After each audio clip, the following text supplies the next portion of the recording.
Olá, eu sou Cláudia Porto, coordenadora da Museum Week no Brasil. Estou aqui para entrevistar a Lan Lan, que além de ser uma das grandes percussionistas brasileiras, também desenvolve um lindo trabalho social. Bem-vinda, Lan Lan. Bom dia, obrigada pelo convite e grande iniciativa aí da Museum Week. Obrigada. Vamos começar. Você já tinha ouvido falar da Museum Week antes? O que levou Não, você a aceitar o nosso convite? O que você achou quando você recebeu a ideia? eu sou artista, eu vivo envolvida com a arte. A minha mãe foi professora de artes, hoje ela é aposentada, mas ela é artista plástica e sempre tive esse contato desde criança. Foi um desejo muito grande da minha mãe, mas quando casou, naqueles velhos tempos, a mãe se dedicava a cuidar dos filhos, da casa, e ela assim parou, deu um pause nessa ideia de estudar artes quando ela casou.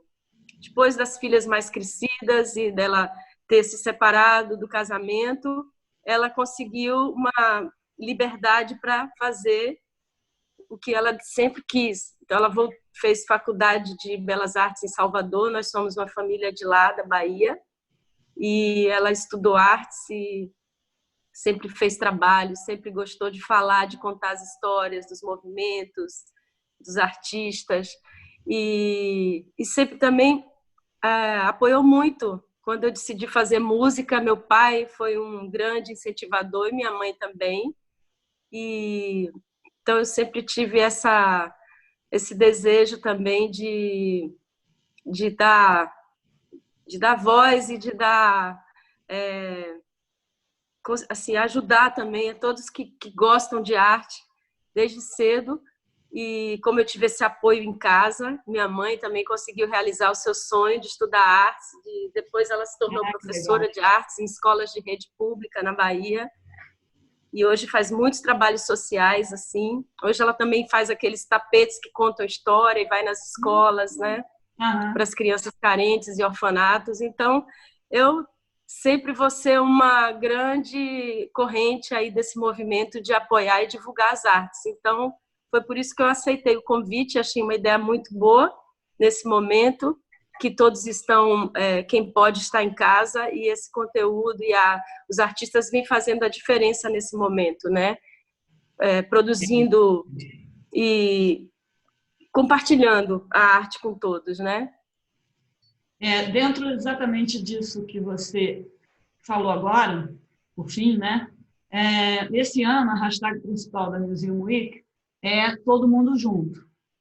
Muito em cima dessa ideia de que, em meio à pandemia do Covid, da Covid, as artes e a cultura são instrumentos poderosos para unir as pessoas e levar a elas um pouco de prazer, né? O mínimo que seja de um momento de prazer, de bem-estar.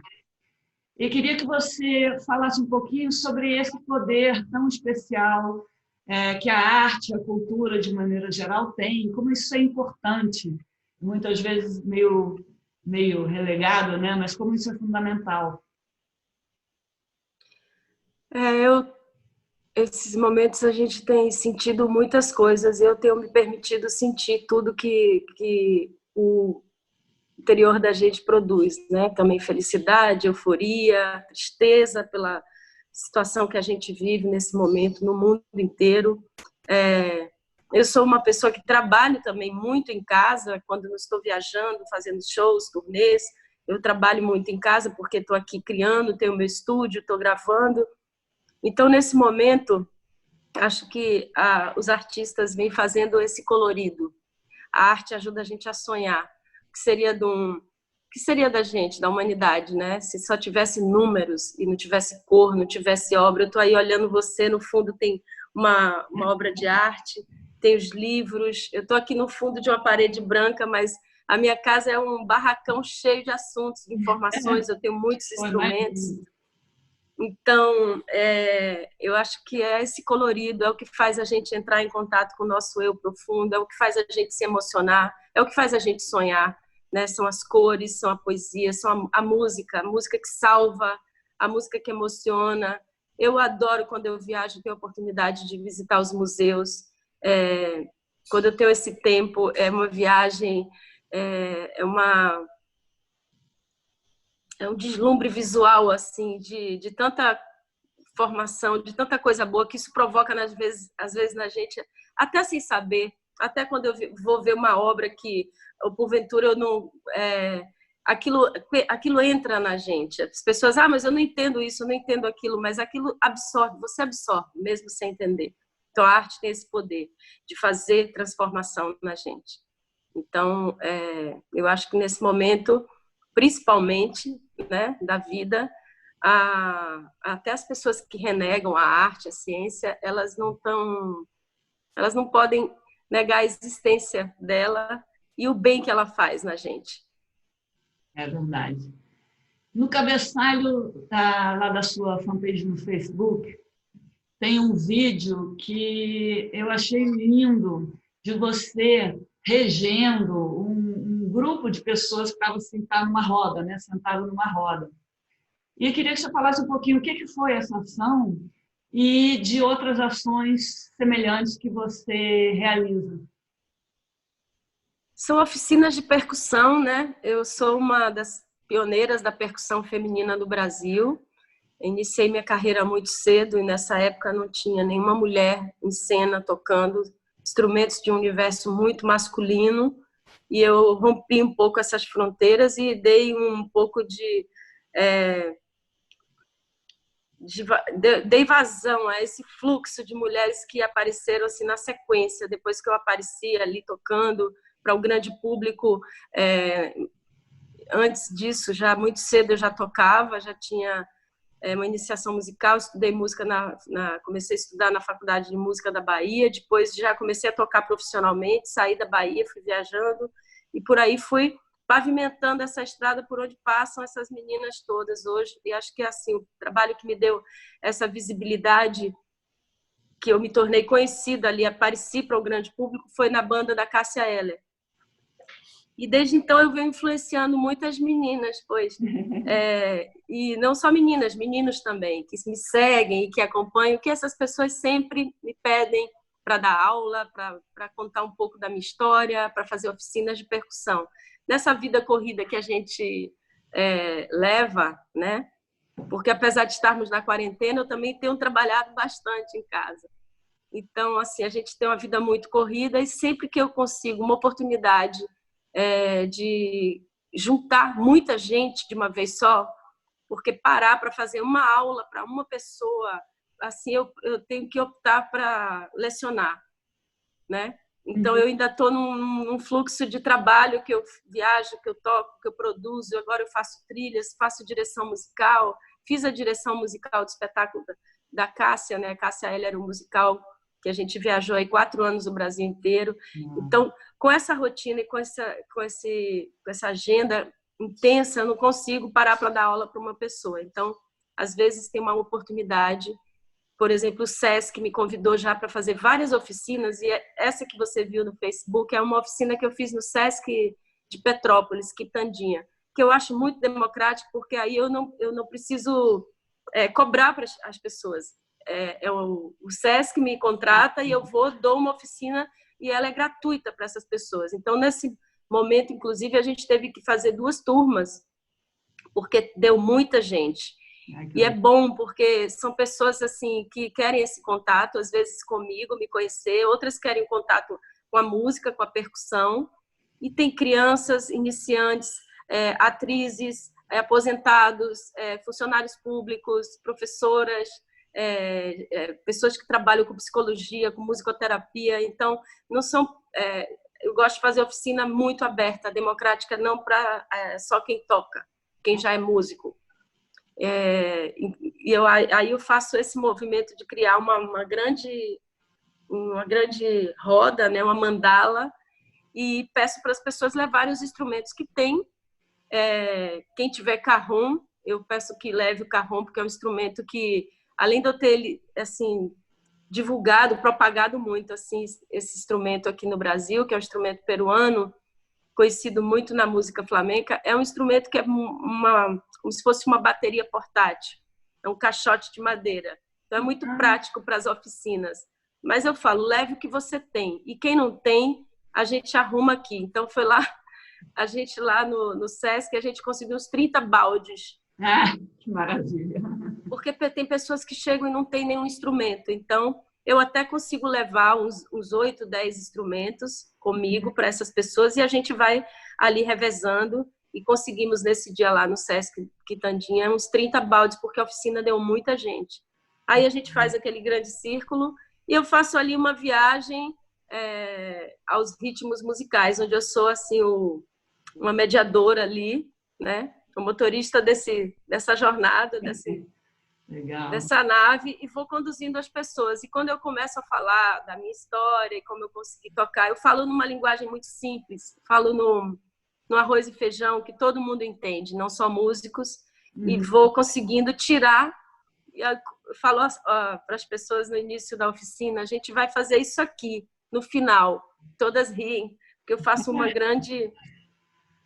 como a gente chama na linguagem musical, eu faço uma convenção rítmica, né? Aí apresento isso no início para eles, eles dão risada. A gente nunca vai conseguir fazer isso.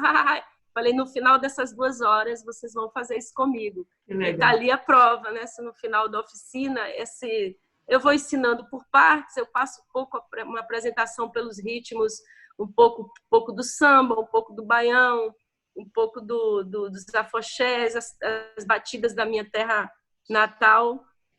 E depois a gente faz esse número com todos esses elementos que a gente deu uma praticada durante a aula. Primeiro eu ensino como um pouco porque são 2 horas, não dá para a gente passar todo um conhecimento, mas dá para a gente pincelar as melhores células rítmicas para poder, no final, a gente conseguir todos juntos tocarmos uma mesma música. E é muito bonito de ver as pessoas conseguindo fazer isso, concentradas, e é um momento também de muita... é um momento que todo mundo que está ali se desliga dos problemas, se desliga de tudo. É um momento de concentração. Para poder conseguir fazer essa célula rítmica, as pessoas precisam se concentrar no que estão fazendo, no que eu falei, no que eu estou ali regendo. Então, essas pessoas realmente, assim, a arte tem esse poder. Elas se desligam de tudo para conseguir fazer aquilo ali. No final, quando elas conseguem, é como se... Acho que deve ser como a emoção de fazer um gol no Maracanã, numa final, porque é uma alegria muito grande. Eu fico muito emocionada assim, de ver e de conseguir tirar isso, principalmente das pessoas que são menos capazes, assim, no início do curso, as que têm um pouco de dificuldade de ritmo, de pegar a célula, então essas pessoas são as minhas favoritas, porque eu vou ficar muito feliz de ver a alegria dessa pessoa que não estava ali conseguindo no final. E acho que também tem um pouco disso, que realmente a união faz a força, porque todos juntos, um ajuda o outro, e a célula no final acontece. E ali é justamente os 5 minutos finais da oficina, onde todo mundo consegue fazer aquela célula rítmica ali que eu propus, e eles no final fazem essa reverência e aquele grande finale ali que é emocionante também. Muito legal. Avise, por favor, quando houver uma oficina em Brasília. Eu fiz já em Brasília. Eu geralmente, quando vou fazer shows, eu tento fazer com a produção local sempre uma... E fiz... foi na Funarte, foi num pátio ao ar livre ali. Acho que é na Funarte. Eu fiz. E também nessa mesma proposta, gratuita, e as pessoas vão, levam os instrumentos que tem, e a gente passa ali umas 2 horas, 2 horas e meia. Geralmente eu sempre passo do tempo, porque aquilo absorve a gente nem vê o tempo passando, né? E essas pessoas voltam para casa com uma coisa que não vai sair delas nunca mais, né? Isso é a coisa linda desses momentos da cultura, né? É lindo. E para mim, assim, é uma forma de me recriar, assim, é uma reciclagem, sabe? Assim, ensinar, assim, trocar, porque eu não ensino, eu estou trocando. Quando eu estou ali desenvolvendo uma forma de apresentar uma proposta e essa proposta, às vezes, ela não é entendida, ou não é, ela tem um pouco, às vezes, são pessoas essas que eu falo que tem um pouco mais dificuldade com o ritmo. Na verdade, assim, cada pessoa tem seu ritmo próprio. E fazer todas elas bater numa batida só é uma grande conquista. É essa coisa mesmo de estar todos assim, juntos mesmo, pensando a mesma coisa para respirar, ter a mesma pulsação. E essa é uma dádiva, assim, é o melhor assim, do nosso ofício, né? Quando a gente consegue trocar e aprender com aquele aluno, uma forma de você se inventar e reinventar e se recriar para poder você conseguir que ela faça aquilo, essa proposta, assim, que ela consiga tocar o que você está propondo. Isso é desafiador e é o que eu sempre gostei da minha profissão, desde que comecei, né? Que foi desafio, né? Sofri muitos preconceitos, né? Cada um sofre, né, nessa vida a sua forma, na sua maneira. Eu sofri também, mas acho que consegui me estabelecer. Tenho hoje um prestígio no que eu faço, uma competência. São 32 anos ou mais, acho que 34 anos de carreira. Então, é isso. Mas todo dia é uma conquista. E agora nós, todos os artistas, estamos aqui, né? Passarinho, como diz o poeta. É isso aí. A hashtag de hoje, essa entrevista vai ao ar hoje mesmo. E a hashtag de hoje é Cultura na Quarentena. E a proposta dessa hashtag é inspirar as pessoas a criarem obras famosas, por exemplo, na música, na pintura, na escultura, a partir daquilo que elas têm em casa. Você quer aceitar esse desafio e improvisar alguma coisa aqui agora para a gente? Eu estava aqui buscando aqui no meu olhar rapidamente. A gente está num momento de muito improviso, né? E eu consegui aqui perto da minha estante ali de livros esse pensador. Eu estou pensando, como eu estava pensando no que fazer, como recriar alguma coisa, eu achei que foi muito assim, foi uma solução boa para essa. Deixa eu fazer uma. Tô em quadro com ele? Puxa ele mais um pouquinho para você. Aí, beleza. Depois a gente faz uma captura especial. Muito legal. É um momento também de pensar, né? De refletir. Tem tudo a ver com... É um momento que eu estou vivendo muito o dia, assim, o presente, né? Então, hoje, acordei, fiz um suco, tive aqui uma entrevista, um bate-papo ótimo com você. Agora eu vou para o estúdio produzir, trabalhar, tocar. A gente tem feito essas lives também, que está sendo uma forma boa de tanto se engajar nas campanhas de doações, quanto levar justamente o que a gente começou falando aqui na entrevista, né? Levar entretenimento, cultura, alegria, né? Trocar conhecimentos com o público. Isso aí. Bom, maravilhoso. Luana, muito obrigada pela entrevista, que ainda teve um valor especial para mim, porque eu sou sua fã há muito tempo. Obrigada, Cláudia. Foi muito legal também conversar com você. E falei até para minha mãe, porque minha mãe é uma amante das artes, e ela que me ensina as coisas. Às vezes eu vejo uma obra de arte, uma coisa, ela fulano de tal, do movimento impressionista que foi na França, que aí ela vai falando as coisas, me ensinando tudo. Legal. E aí eu falei que ia fazer parte dessa campanha, muito bacana. Bacana. Eu espero que a gente se encontre de novo em outras edições da Museum Week. Contem comigo. Um beijão para vocês todos aí. Tchau, obrigada. Tchau, tchau.